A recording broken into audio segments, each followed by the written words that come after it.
we're going to go over the difference between ice versus heat for injuries. This is a question that we get all the time. Should I ice or should I heat? And my name is Dr. Eric Broadworth, and this is Dr. Haley Van Beek. And so what we recommend to a lot of our patients, if there's an acute injury, meaning if the injury was within the last 3 to 7 days or so, typically icing can be a little bit better for pain, decreasing inflammation.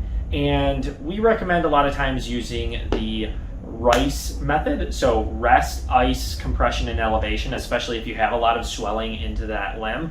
For example, if like you rolled your ankle. But again, in that acute phase, 3 to 7 days, typically icing is going to be better.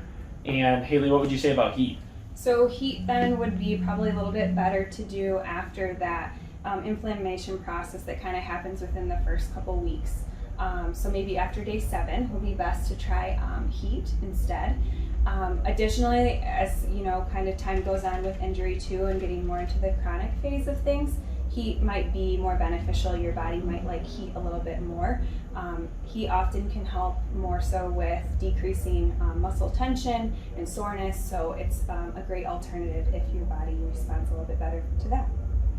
Awesome. So go ahead and give that a try. If you have an acute injury that you're dealing with, go ahead and ice it.